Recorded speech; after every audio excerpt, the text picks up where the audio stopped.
Meski dikaruniai tubuh yang tak sempurna, Martono 47 tahun tetap bersyukur. Keterbatasan fisik tak menjadi penghalangnya untuk bekerja keras dan mandiri. Sebagai petugas penanganan prasarana dan sarana umum atau PPSU yang menyandang tunadaksa, ia setiap hari berjibaku dengan sampah demi ibu kota yang bersih. Tono memiliki kedua tangan yang tak sempurna. Dua tangannya terlihat mengecil dan bengkok sejak lahir. Keadaan saya seperti ini itu sejak lahir dari dalam perut ya. Itu apa? Tidak, cuman dibilang sih emang udah bawaan dari lahir aja. Nama ininya apa, Pak? Nama penyakitnya? Nama Nggak ada penyakit, nggak adanya. saya cuman disebutnya disabilitas saja. Disabilitas tangan ya gitu. Tangan. Rasanya agak sulit membayangkan ia bekerja kasar dengan menggunakan kedua tangannya yang tak normal tersebut. Namun keraguan itu luntur ketika melihat langsung bagaimana cara Tono bekerja. Ia tak kehabisan akal ketika bekerja menggunakan tangannya yang tak sempurna itu. Saya di bagian lapangan, Pak. Di mana? Di apa bagian lebih spesifiknya? Ya semuanya kayak reguler lah, Pak. Apa aja, Pak. Oh, apa aja gitu ya? Iya, saluran, Apalagi? ya rumput-rumput liar, itu, Pak. Masuk gorong. Jalan raya juga ya? Iya, jalan raya. Ya, paling kalau pada saat manjat ya, mungkin manjat pohon. Enggak, maksud kendalanya hanya itu aja.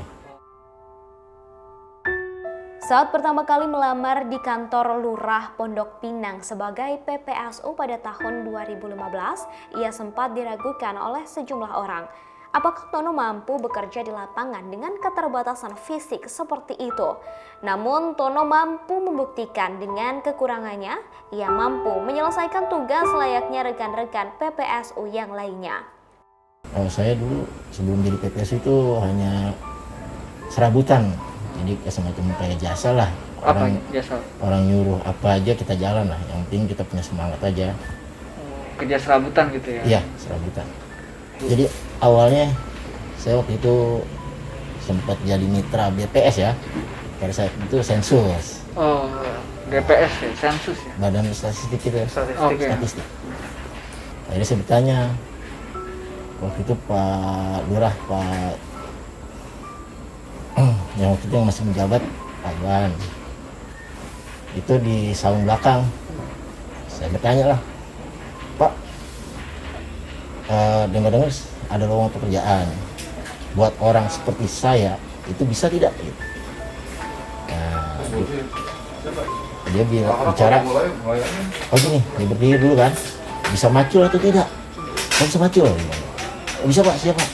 Saya disuruh cari macul lah. Saya macul. Oh, ternyata begitu saya macul, oh bisa. Oke, saya terima waktu itu. Ya mungkin dengan semangat saya kali ya. Saya juga kurang tahu sih ya, yang pasti dengan semangat saya, kemauan saya ingin total untuk bekerja gitu. Ya pasti untuk memberi nafkah seorang istri lah. Anak sih 3 Pak. Itu memang ketika direkrut itu ditesnya selain mencangkul apa lagi? Ya mungkin ditanya-tanya aja Pak. Yang pasti kan intinya kan pada saat itu kan untuk pembersihan dulu, awal kan pembersihan saluran. Oh. Nah itu. Nyapu juga ya? Nyapu. Tugas Tono tak jauh berbeda dengan rekan-rekannya sesama petugas penanganan prasarana dan sarana umum atau PPSU Pondok Pinang. Di lapangan ia bertugas menyapu, membersihkan gorong-gorong yang tersumbat hingga mengangkat sampah di jalan. Hanya saja ia tak bisa memanjat atau menebang pohon dan itu dimengerti oleh semua teman-temannya. Kalau menyapu gimana Pak? Ini pakai apa? Oh bisa gini. Ini. Oh, jarinya masih berfungsi Iya, Pak? masih. Dari semua alat kebersihan yang sulit buat Bapak untuk megang yang mana? Kayak golok masih bisa saya pegang, masih bisa. Tapi kalau untuk begini ya mungkin agak lama ya. Tapi kalau untuk sapu gitu bisa ya Pak ya? Bisa alhamdulillah. Cangkul gitu Ya. bisa. Nah, dukanya apa sih Pak? Ya dukanya sih kalau pas kita lagi mungkin ya noping lah intinya. Kita kan kayak saya kan nggak bisa manjat ke atas kan. Nah paling seperti itu. Tapi saya anggap happy aja lah. Berarti kalau lagi noping Bapak di bagian mana? Ya paling nggak saya bagian narikin hasil toppingan ke bawah, Oh, kita kumpulin, dahannya ditarik langsung gitu kita ya? bantu naikin ke armada. Ya kita sih terkenangnya waktu saat bersihin saluran lah. Kita masuk gorong-gorong kan, sampai kita berangkang-berangkang. Itu yang terkenang, kita sampai mandi lemak waktu itu. Kita lagi bersihin, tiba-tiba kan jebol saluran itu, lancar kan. Itu isinya lemak semua, ya lemak endapan-endapan mungkin gas makanan-makanan itulah, dan dekat orang Padang ya. Kita waktu itu kan masuk ke dalam. Menjadi seorang penyandang disabilitas membuat Tono tak jarang mendapatkan cibiran atau candaan yang merujuk pada kekurangan fisiknya. Namun Tono menganggapnya hal yang biasa dan tetap bersyukur atas apa yang diberikan Tuhan padanya. Kemudian pernah ada yang mengucilkan nggak sih Pak? Maksudnya mungkin dari orang luar dulu deh melihat petugas. Pernah Pak, ada, tapi saya anggap biasa aja lah. Namanya orang itu kan punya nilai masing-masing, nilai kita kan. Saya anggap biasa aja lah, biarin aja. Enggak. Itu justru buat semangat saya. Pernah kesel nggak? Pernah ngebalas lagi nggak omongan itu? Enggak. Saya istilahnya, saya udah bersyukur gitu loh. Banyak yang lebih parah dari saya gitu loh. Saya tetap bersyukur. Nggak perlu kita sakit hati. Terima apa adanya gitu Iya, ya? betul Pak. Memang sudah diberikan oleh Allah dari sana. Rekan-rekan PPSU sendiri gitu. Gimana Pak ngelihat Bapak kayak gitu juga? Pernah ada yang ngeremehin juga nggak Pak? Ya selama ini sih alhamdulillah nggak ada ya, cuma paling candaan-candaan aja. Nah, tapi saya ya biasa lah. Ya misal yang lebih, yang istilahnya yang lebih, yang kurang gitu aja udah. Ya contohnya gini loh, misalkan kayak cangcorang kayak gitu, kayak gitu. Saya anggap kayak gitu. Tapi nggak bercandaan-candaan itu nggak pernah Bapak masukin hati ya? Enggak pernah saya masukin hati. Tak hanya sekedar candaan, bahkan sebelum menjadi petugas PPSU Pondok Pinang, Tono pernah mengalami diskriminasi. Perilaku tak adil terhadap penyandang disabilitas pernah dirasakan langsung olehnya ketika sedang melamar kerja di sebuah perusahaan. Namun pengalaman pahit itu bukan menjadi penghambatnya untuk terus bekerja keras demi menghidupi keluarga. Ya pada saat itu kan dengan siapa yang menerima ya, security-nya. Security yang menerima, semua orang terima situ lamaran diambil. Tapi hanya lamanya lamaran saya aja yang nggak ditumpuk.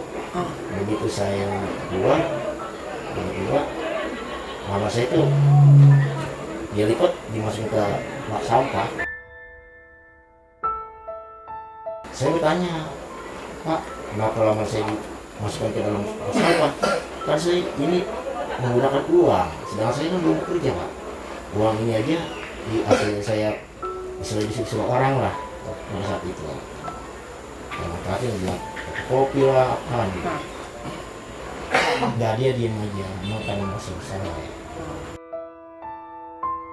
Meski sempat melewati cibiran di dalam kehidupan karena kondisi fisiknya, Tono tidak hilang asa. Ia tak ingin ditinggalkan oleh kehidupan. Tono tetap berjuang bagaimana bisa hidup mandiri hingga akhirnya ia bisa memiliki pekerjaan sama seperti kehidupan orang biasa lainnya. Dari penghasilannya sebagai PPSU sebesar 4,2 juta rupiah, ia bisa menghidupi keluarganya. Ada seseorang yang menerima keterbatasan hidupnya secara tulus. Perempuan itu bernama Rusmini yang kini menjadi sang istri. Itu awal-awal saya pertama kali diterima jadi PPSU, terus taken kontrak. Nah di situ kumpul nih semua nih. Ditanya, siapa yang mau izin atau cuti ya? Saya tunjuk tangan, saya Pak. Nah, gitu. Mau kenapa? Kok ambil cuti? Mau jemput istri Pak? Suruh pulang aja sendiri. Maaf Pak, lagi hamil 1 bulan. Oh gitu, iya, gitu. Akhirnya saya izin Purwodadi menjemput istri. Bawa ke sini. Untuk tinggal di sini? Jakarta ya.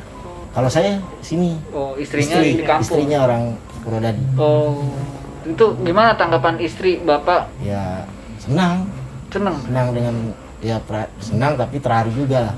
Ya dengan kondisi kayak saya, akhirnya bisa mendapat pekerjaan juga. Walaupun pekerjaan itu kan orang-orang yang istilahnya bukan seperti saya seharusnya kan, tapi saya mampu gitu melakukan itu. Dengan gaji sebesar 4,2 juta rupiah, ia bisa menghidupi istri dan anak-anaknya. Meski kalau boleh jujur, Tono mengaku penghasilan tersebut masih kurang. Nah, untuk gaji gimana Pak? Kalau saya sih, ya gimana ya, sebenarnya kurang ya, tapi tetap kita cukupin lah ya. Kita atur lah sebagai secukup mungkin. Ada harapan mungkin dari segi kesejahteraan? Ya harusnya sih lebih disejahterakan lagi. PSU Apa? Dari segi apanya? ya kayak semacam gaji, sama kan. Terus ya kalau bisa mah ada penyampaian. Tapi status masih belum PNS ya Pak ya? Belum ASN lah ya? Iya belum. Masih honorer ya Pak ya? Ya kita jatuhnya bukan honorer. Kontrak ya? Nah, saya sih untuk pemerintah ya. Iya. Ya tolong bantu lah dengan orang-orang yang ada kekurangannya, terutama disabilitas ya. Artinya menyediakan lebih banyak lapangan pekerjaan untuk kaum disabilitas Iya, gitu ya? iya. Seperti kayak abang gini ya? Iya. Dari seorang petugas PPSU penyandang disabilitas, kita belajar bagaimana bersyukur atas kekurangan. Keterbatasan tak membuatnya menyerah dan justru tetap berjuang. Melewati berbagai cibiran, namun Tono masih kuat bertahan. Kisah Tono adalah salah satu kisah dari sisi lain metropolitan.